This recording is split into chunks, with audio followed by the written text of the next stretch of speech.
Después de 2 semanas de reuniones, los representantes de casi 200 países llegaron a un acuerdo en la cumbre del clima celebrada en París. El gobierno francés, que oficiaba de anfitrión de esta COP21, lo definió como el primero de carácter universal en la historia de las negociaciones climáticas. L'accord de Paris pour le climat est accepté.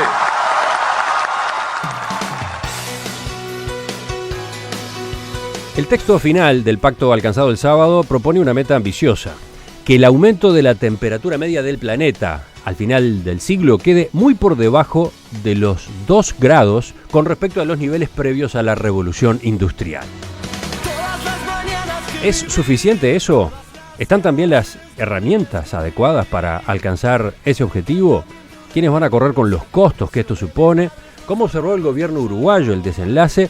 De esto es que vamos a conversar en los próximos minutos con el doctor en física Ramón Méndez, presidente del Sistema Nacional de Respuesta al Cambio Climático, que llegó el lunes de París.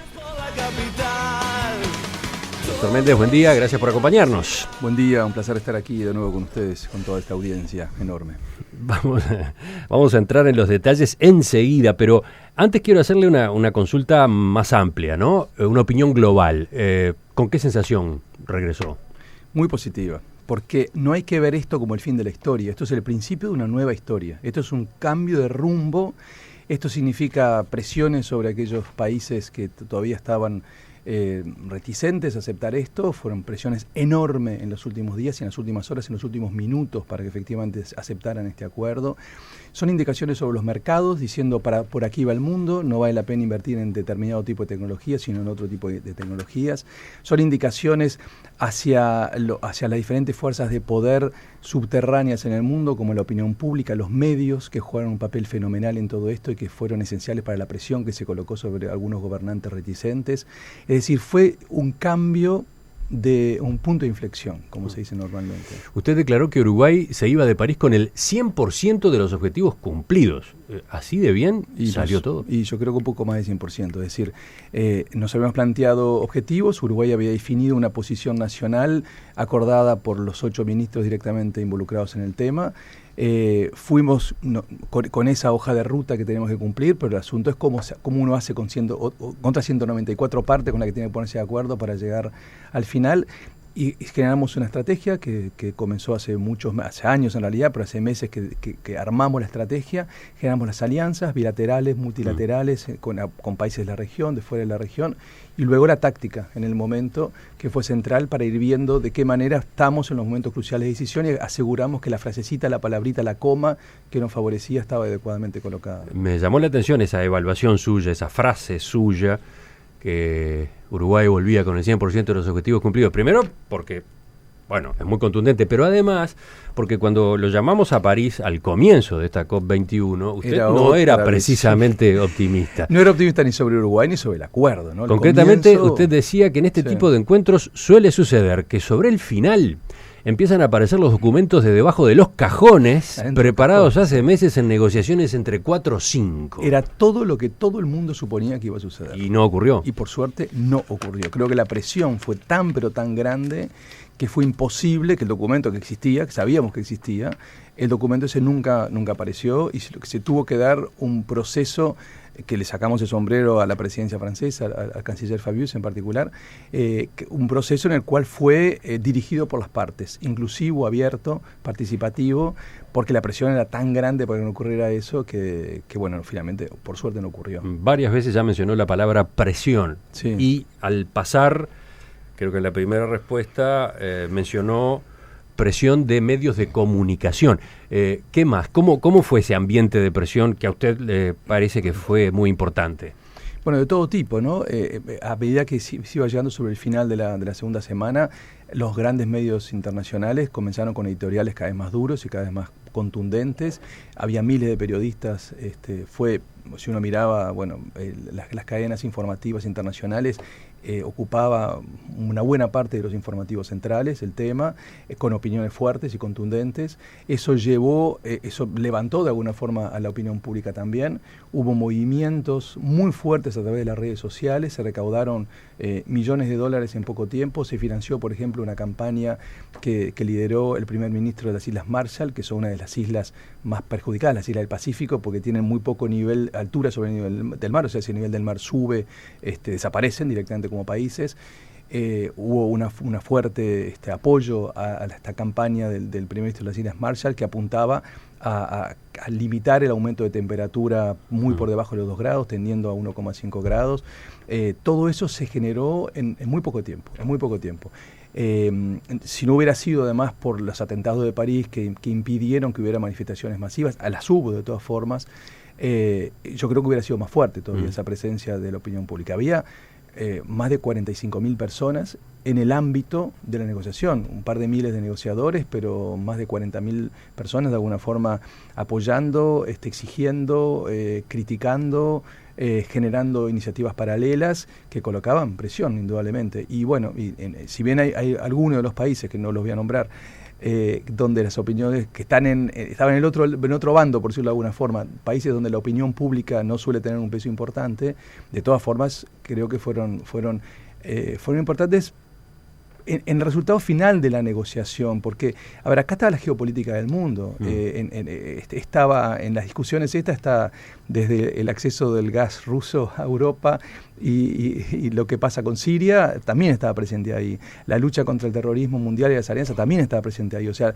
las grandes alianzas entre diferentes bloques o diferentes países también estaban en esto, porque no solamente porque se cambian figuritas en cualquier acuerdo internacional, sino que también de alguna forma este acuerdo sobre cómo se iba a desarrollar el mundo. Entonces tiene que ver también con las diferentes fuerzas de poder. Vayamos entonces al acuerdo.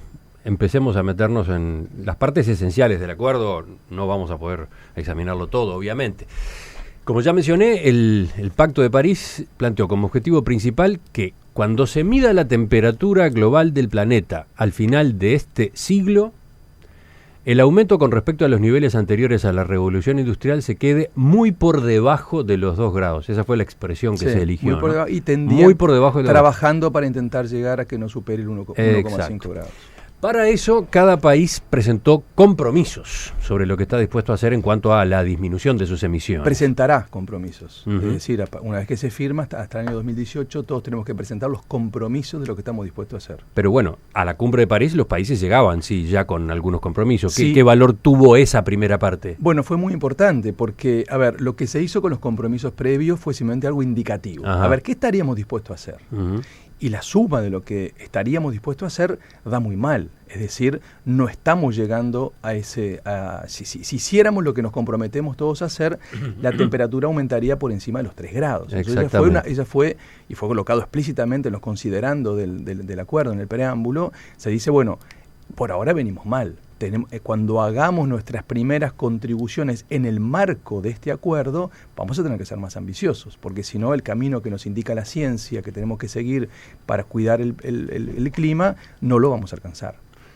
Entonces, el instrumento que se elige es el de que cada país presente compromisos. Claro, esto es, yo sé que para el que lo mira afuera es difícil de entender, difícil de creer, tiene una cantidad de cosas, porque uno dice, pero al final, ¿qué se resolvió? ¿Qué orden se dio? ¿no? Ese es uno de los puntos importantes para aclarar, si es posible aclararlo. Eso yo creo que sí. Por ejemplo, en estos días yo leía los análisis que hacen tanto Greenpeace como WWF y otras organizaciones que ven como muy positivo el avance que se dio en París, que dicen, es difícil de entender. La diferencia es que una cosa es decir las cosas de arriba para abajo, ¿no? Es decir, bueno, todos tenemos que hacer tal cosa y se determina de un organismo superior como es Naciones Unidas. Este no es el camino que se eligió.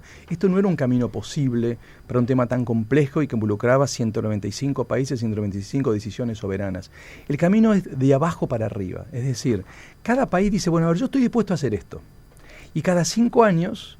O sea, se analiza lo que los diferentes países están dispuestos a hacer. Hay una comisión de expertos donde la ciencia va a jugar un papel enorme. Y cuando digo la ciencia me refiero a toda la ciencia, no solamente las ciencias duras, las ciencias sociales, la economía, en fin, toda la mirada científica. y dice, a ver, no, con esto que me están diciendo los 195 que quieren hacer, no llegamos al objetivo que ustedes mismos se plantearon.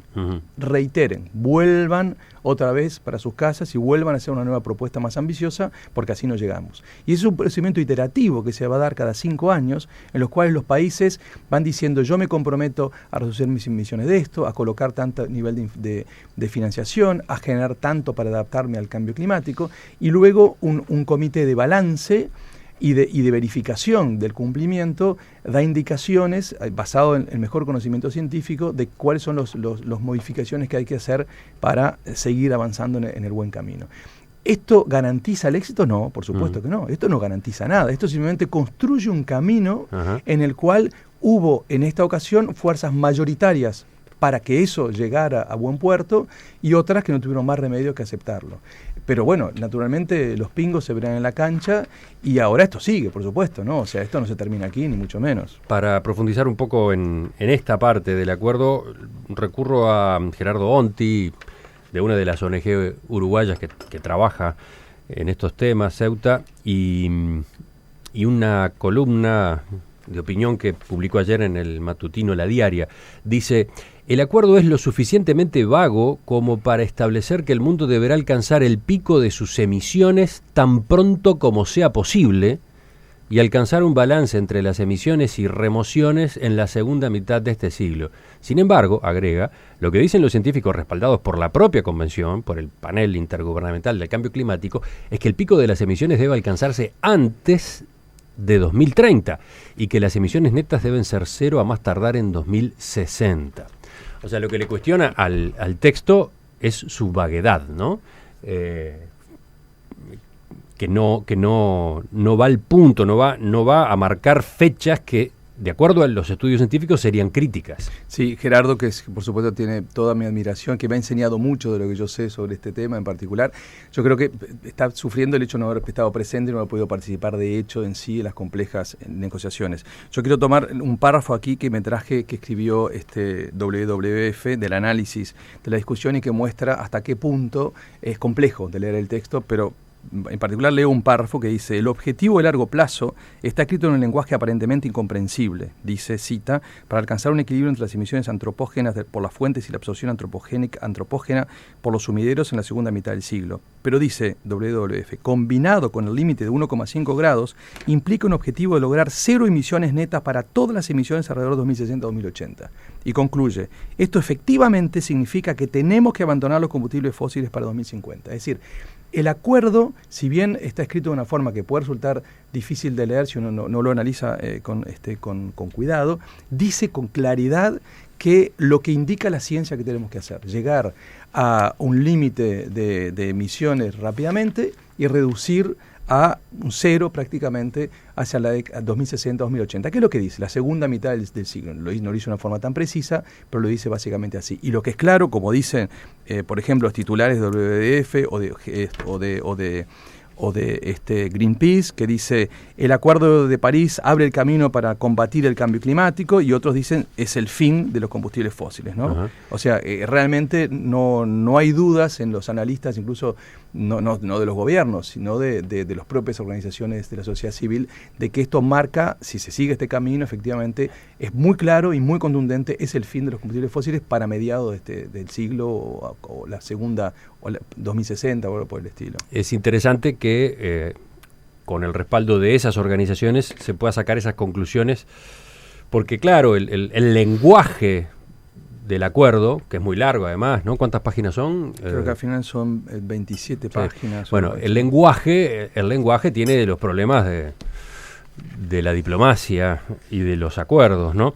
Entonces, voy por ese mismo lado con una última consulta para no enredarnos tampoco en esto, ¿no? Claro, claro.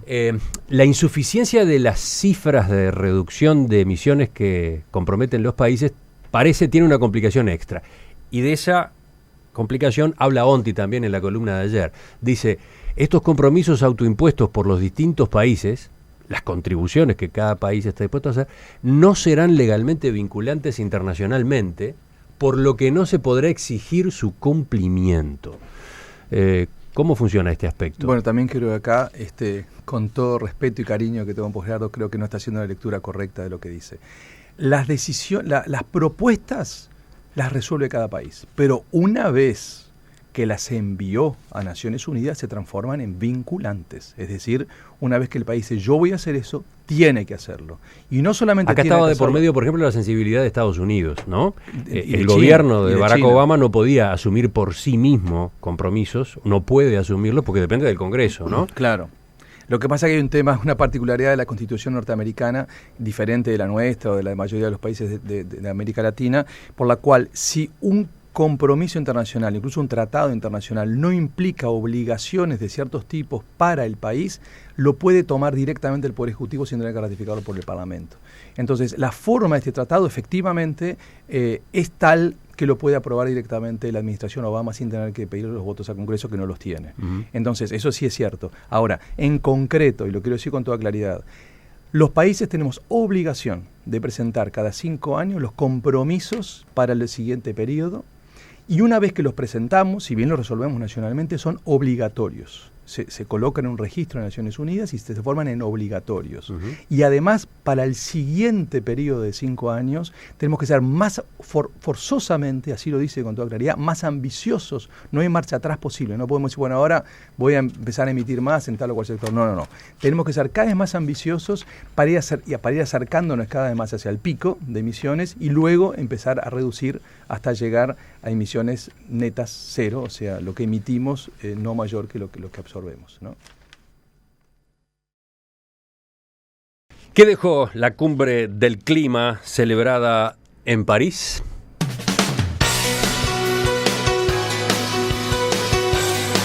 El acuerdo, que fue calificado como histórico y que tanto festejaron los principales líderes mundiales, ¿es efectivo o es pura retórica? Estamos conversando con el doctor Ramón Méndez, presidente del Sistema Nacional de Respuesta al Cambio Climático, que participó de todas estas negociaciones. Ustedes escucharon, él tiene una visión positiva, optimista a propósito de lo que finalmente se logró como entendimiento, ¿no? Sí, a ver, vamos a ser bien claros. ¿Esto es el fin de la historia? No. ¿Esto garantiza éxito? No. ¿Esto significa que hay que bajar los brazos y quedarse tranquilo porque el tema del cambio climático está resuelto? No. Ahora, es clarísimo que este acuerdo al que llega por primera vez 195 países, con metas muy claras de lo que nos comprometemos a hacer, con metas a que no debemos superar la temperatura, un cierto aumento en determinado momento, con fondos claros que tienen que llegar a los países en desarrollo para poder hacer frente a sus necesidades de adaptación al cambio climático, con mecanismos concretos de cómo tiene que hacerse ese proceso. Eso es absolutamente histórico. Y también es histórico el hecho de que prácticamente todo el planeta haya firmado. Claro. Porque no había antecedentes de compromiso de todos los países. No había antecedentes y hasta yo diría que horas antes del final había fortísimas reticencias de algunos grupos que se negaban claramente, que era contrario, a grupo de países me refiero, ¿no? Y las presiones que existieron y los mecanismos que se dieron forzaron a que efectivamente se llegara a esta situación. Entonces, creo que hay un punto de inflexión en el sentido de que el mundo estaba yendo para cierto lado y ahora 195 países dicen, no, el mundo tiene que ir para otro lado. Si efectivamente se va a dar o no, si las fuerzas de poder van a ser más poderosas, valga la redundancia, y van a torcer este acuerdo, lo descubriremos y va a haber que seguir trabajando para que eso efectivamente no se dé. Además de los compromisos en cuanto a reducción de emisiones generadoras de gases de efecto invernadero, había otro punto, uno de los tantos delicados, los recursos necesarios para que los países se adapten al cambio climático. Durante toda la cumbre se habló de que los países desarrollados, que son los que más han contribuido al calentamiento global, deberían movilizar $100.000 millones anuales para enfrentar las necesidades y las prioridades de los países en desarrollo. Finalmente esto quedó plasmado en el texto del acuerdo, aunque hay alguna diferencia aparentemente con las fechas. ¿Cómo lo examina usted? Sí, no, a ver, esto hay que ver claramente cómo es. Sí, efectivamente hace compromiso de $100.000 millones de fondos tanto públicos como privados para hacer frente a la adaptación de los países en desarrollo. El fondo comienza en el año 2020, aunque no se determina, y es una debilidad del acuerdo, no se determina qué va a pasar de acá al 2020. Los países desarrollados han dicho que van a ir subiendo sus contribuciones hasta llegar a $100.000 millones en el año 2020, pero no está establecido cómo se escala, digamos, eso, cómo va creciendo de acá al 2020, y a partir del año 2025 el compromiso es de aumentar ese monto anual por una cifra que aún no está determinada y que se discutirá en los próximos 10 años, ¿no? Eso es lo concreto. Además, se plantea que, y fue una gran discusión, que los países en desarrollo, y acá se estaba pensando en los grandes países, China fundamentalmente, que los países en desarrollo podrán contribuir de manera voluntaria a incrementar ese fondo. Cosa de que nuevo, la jerga, la terminología es importante. Absolutamente importante. China y otros países desarrollados, en desarrollo, pero de grandes economías, se negaron tajantemente a colocar la obligación de ellos.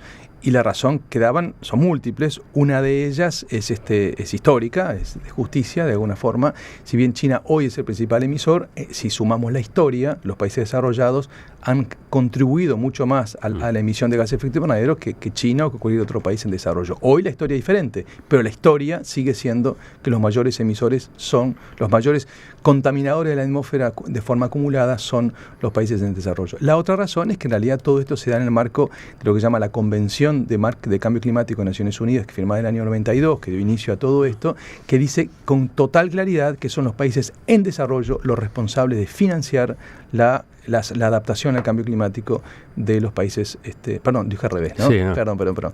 La convención, esto es importante, lo repito, la Convención Marco de Naciones Unidas, firmada en el año 92 por todos los países, reconoce que son los países desarrollados los que tienen la obligación de financiar la adaptación al cambio climático en los países en desarrollo. Y de ese elemento jurídico, naturalmente, se agarraron los chinos y las principales economías emergentes para decir, yo voy a contribuir, pero no me obligan, porque no tienen cómo obligarme.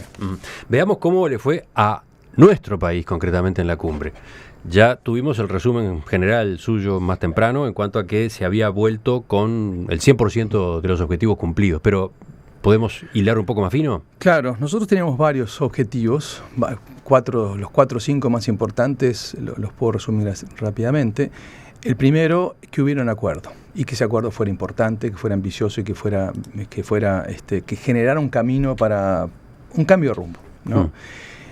¿Por qué? Bueno, porque Uruguay es un país que sufre mucho el cambio climático, que lo va a sufrir más de acuerdo a todos los modelos, y entonces tenemos que frenar esto. Se nos iba la vida como país en poder frenar esto. Eso claramente ocurrió, digámoslo de una forma más conservadora. Claramente se generaron las bases, escribimos la Constitución para ir en el buen sentido, ahora hay que pelear por las leyes y los decretos y las reglamentaciones. Un segundo punto que para nosotros era fundamental era que nosotros somos un país que, de acuerdo al último informe global, es responsable del 0,05% de las emisiones de gases de efecto invernadero, que tenemos una historia de muy bajas emisiones, muy baja responsabilidad en todo esto, pero que tenemos que hacer frente a algo que nosotros no generamos.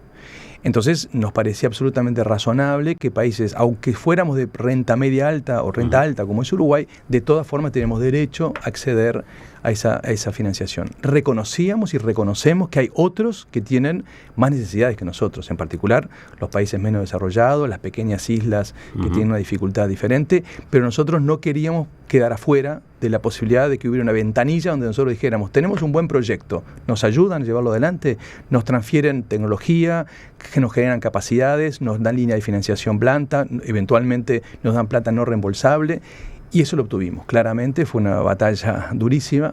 ¿Eso hasta último minuto. ¿Está dicho en el acuerdo? Sí, claro, por supuesto. El acuerdo dice negro sobre blanco que por lo menos en 4 o 5 lugares, desde el preámbulo en que reconoce la necesidad de todos los países en desarrollo para poder acceder a medios de implementación de sus transformaciones. En otros lugares dice que específicamente que la financiación tiene que llegar a todos los países en desarrollo. ¿De qué proyectos estamos hablando? ¿Algún ejemplo? Bueno, a ver, nosotros hay de 2 tipos, ¿no? Obviamente lo que los países desarrollados más querían es que la plata fuera para que nosotros también hiciéramos acciones de mitigación, es decir, de reducción de emisiones, porque claro, lo que se interesa es frenar el cambio climático, como a todos. Para eso vamos a tener sin una dificultad, o sea, yo qué sé, desde transformaciones en el transporte, impulso de mejora de la calidad del transporte público, eventualmente impulso del ferrocarril o la electrificación del transporte, mejora en el tratamiento de la basura para eliminación, para no emisiones de metano, muchísimas posibilidades de inversiones en el sector agrícola ganadero, como para poder efectivamente reducir las emisiones y nuevas tecnologías en el sector, o sea, en lo que se refiere a mitigación, o sea, contribuir a la reducción de los gases de efecto invernadero, para eso sin duda vamos a tener una cantidad de medios para implementarlos. Pero además, y más importante para nosotros, es la adaptación al cambio climático, es decir, que el cambio climático no nos afecte ni a las poblaciones más vulnerables, que son las que más sufren, ni a nuestra economía, etcétera. ¿Y ahí qué tipo de proyectos son necesarios? De nuevo, como ejemplos. Muchísimos. A ver, por un lado, infraestructura que sea desde mayores canalizaciones del agua para cuando pueden haber tormentas y lluvias más severas, la mejor protección de nuestra costa, que es fundamental para la protección del turismo, para que los fenómenos extremos no afecten menos nuestras costas y por tanto nuestra infraestructura turística. A nivel del agro, el agro es extraordinariamente sensible. Recordemos, el 70% de nuestras exportaciones están directa o indirectamente relacionadas con la cadena agropecuaria, y por ser al aire libre es extraordinariamente sensible a sequías, a inundaciones. Las mejoras en capacidades de riego o un manejo diferente de los suelos como para poder adaptarnos mejor a la variabilidad climática. Y lo que tiene que ver con la salud pública, las olas de calor están empezando a impactar más y generan nuevos vectores y el control de eso, ni que hablar todo lo que tiene que ver con el control del agua. Nosotros en Uruguay estamos viviendo lo que se vive en muchísimos países del mundo ya desde hace unos años, cómo olas de calor y sequías pueden generar floraciones algales y otro tipo de problemas que complejizan el uso del agua, la toma de agua potable. Para todo ese tipo de inversiones, entonces, a partir del acuerdo de la COP21, Uruguay va a recibir respaldo financiero, ya sea créditos blandos, ya sea eventualmente créditos no reembolsables. No sabemos de qué montos, no sabemos cuándo ni cómo. Va a haber una bolsa de $100.000 millones y de esa bolsa de $100.000 millones por año. Y, vamos a entender, parece una cantidad de ceros, uno no sabe cuántos ceros tiene, 100.000 millones, ¿no? Pero eso es el 8% de lo que gasta el mundo en armamentos, para tener una idea de qué estamos hablando, ¿no? Tampoco es que sea la gran cifra que va a transformar absolutamente todo, pero son números importantes, ¿no? Pero de todos modos no está determinado cómo se va a distribuir ese dinero. No está determinado. Eso es lo que cuando yo me refería a las leyes, los decretos y las reglamentaciones. Eso es lo que nos vamos a poner a trabajar a partir del año próximo, de qué manera se aterriza todo eso, cómo se reparte. Hay algunos instrumentos, como es el Fondo Verde, el GCF, en inglés, el Fondo Verde del Clima, que es lo que va a ser un instrumento para una especie de banco, por decirlo de alguna forma, donde los países presentarán proyectos y recibiremos, después de un análisis de proyectos, recibiremos. Y por supuesto todo eso en un marco de otra cantidad de instrumentos que están allí, muy brevemente, de transparencia, ¿no? Va a haber que generar una cantidad de mecanismos para que sea claro qué se hace con el dinero, para dónde va el dinero, quién da el dinero. Todo eso realmente es todo un sistema que hay que montar a partir de ahora. Hasta ahora usted repasó 2 de los objetivos que llevaba Uruguay, cuando había 4 y todos aparentemente se cumplieron. Enseguida, en el final de la entrevista, completamos entonces ese análisis. Perfecto. Llegamos al final de la entrevista con el doctor Ramón Méndez, presidente del Sistema Nacional de Respuesta al Cambio Climático, para evaluar lo que dejó la COP21 en París, donde participó activamente durante las 2 semanas de negociaciones. Usted dijo al pasar que Uruguay volvió con el 100% de los objetivos cumplidos. Y estábamos recién revisando algunos de esos objetivos. Ahora, también dijo en un momento de la entrevista que después de este acuerdo se va al fin de los combustibles fósiles. ¿Es tan terminante la cosa? Se lo consulto porque hay oyentes que quedaron, digamos, nerviosos con esa novedad. ¿Y Uruguay? Que justamente va a poder extraer petróleo propio del mar territorial. 2 cosas. Primero, eso de que vamos hacia el fin de los combustibles fósiles a partir del acuerdo no lo digo yo, lo dice todo el mundo. Leo, por ejemplo, titular de Greenpeace: Acuerdo COP21, punto de partida para el abandono de los combustibles fósiles. Y después dice específicamente en el editorial: el tratado marca un objetivo que solo se puede alcanzar con el abandono total de los combustibles fósiles en 2050. Eso dice Greenpeace, ¿no? El análisis que hace Greenpeace. Otros analizan que es a 2060, 2080. Lo que está claro es que el mundo, si toma este camino, va hacia un camino de la eliminación de los combustibles fósiles, pero también está claro que esto no es un camino o sea, esto es un camino, no es algo que se va a dar hoy, ni mañana, ni dentro de 10 años, ni siquiera dentro de 20 o 30 años. O sea, vamos a seguir precisando durante muchas décadas más los combustibles fósiles, fundamentalmente concentrados en el transporte. Es decir, vamos a seguir precisando fundamentalmente petróleo porque todavía no termina de consolidarse las tecnologías para reemplazar al petróleo o derivado de petróleo para el transporte. O sea, tenemos todavía una ventana de oportunidad. Exactamente. O sea, a no ser que descubriéramos algo absolutamente impensable, que como sería un mega yacimiento de petróleo en nuestra plataforma marítima, posiblemente si encontramos petróleo, sea lo necesario para cubrir las últimas décadas de petróleo, de uso de petróleo que puede conocer la humanidad. Es decir, estamos hablando que de acá al año 2050, seguro, vamos a seguir precisando petróleo en el mundo. Entonces, en nuestro país, si en lugar de tener que importar algo que va a ser cada vez más caro, podemos tener nuestro petróleo propio, nos da una seguridad, una soberanía y una reducción de costos mucho más importante. Y si además tenemos la posibilidad de exportar en 2030, 2040 ese petróleo, nos va a dar ingresos que van a ser suficientes como para, bueno, sacarle provecho a lo que tuvimos durante siglos enterrado bajo tierra. Bueno, y en cuanto a los objetivos de Uruguay, el 3 y el 4, ¿por qué se cumplieron también? A ver, porque había un tema fundamental para nosotros, que es la protección de la producción de alimentos, la agricultura.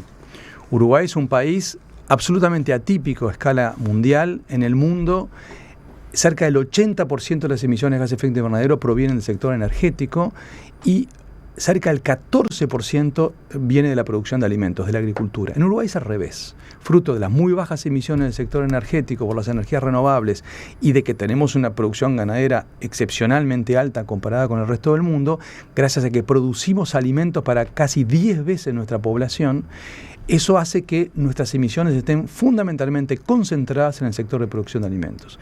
Pero es un sector muy diferente por muchas razones.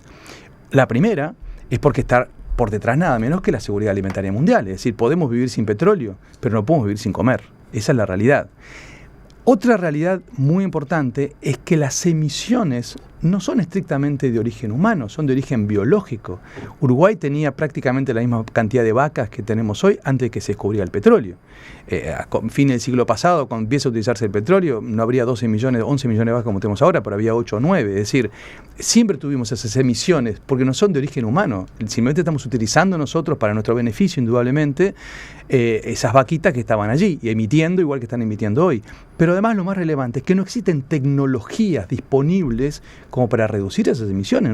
No se puede modificar el proceso biológico de la fermentación entérica en el ganado vacuno como para que dejen de producir metano, o las deposiciones en suelo para que dejen producir óxido nitroso. Entonces, la particularidad del sector de producción de alimentos, por la falta de tecnologías y por el rol que cumple este sector para la alimentación, nosotros queríamos que fuera reconocido, porque otros países tienen esta dificultad, pero nosotros somos los que más tenemos esa dificultad en todo el mundo, con algunos parecidos, como Nueva Zelanda, algún otro país de la región, pero nosotros éramos claramente los más perjudicados si no se tenía en cuenta esa característica, y por suerte lo conseguimos. Fueron muchos meses de trabajando con los neozelandeses, con los países de la región, colocándolo en documentos de la CELAC, que luego terminaron apoyándonos, reuniones bilaterales de todo tipo, y conseguimos que desde el preámbulo mismo se reconozca que la fundamental prioridad, así se dice, de la producción de alimentos y de las particularidades del sector. Y en el artículo 2, que es el artículo que define de qué se trata este acuerdo, menciona específicamente que debe preservarse y no debe amenazarse, así se dice, la producción de alimentos a escala mundial. Eso fue para nosotros absolutamente central para darle garantía a todo nuestro sector agropecuario de que no van a haber amenazas, de que no vemos cómo nos podrían colocar, por ejemplo, barreras pararancelarias a nuestros productos debido a las emisiones de nuestro sector de producción de alimentos. Eso era central. ¿Y faltó algo más? Sí, muchas otras cosas. Por ejemplo, para nosotros era muy importante el contexto en el cual se daba esto, ¿no? Un contexto que tiene que reconocer las particularidades, que esto no es solo mercado, esto no es una cuestión simplemente de dinero y de modelo de negocio, esto tiene que ver también con nuestra cultura, con nuestro modelo de desarrollo, con la manera que queremos ver reflejado en los derechos de las personas, ¿no? Entonces sí, claramente peleamos mucho y lo logramos para que hubiera menciones específicas al respeto de los derechos humanos, a la igualdad de género, al empoderamiento de la mujer, al respeto de los pueblos primitivos y de las sabidurías tradicionales, al respeto de los bosques, que es algo que es muy importante porque muchas veces las culturas originarias tienen mucho más sabiduría de cómo manejarse con el ambiente.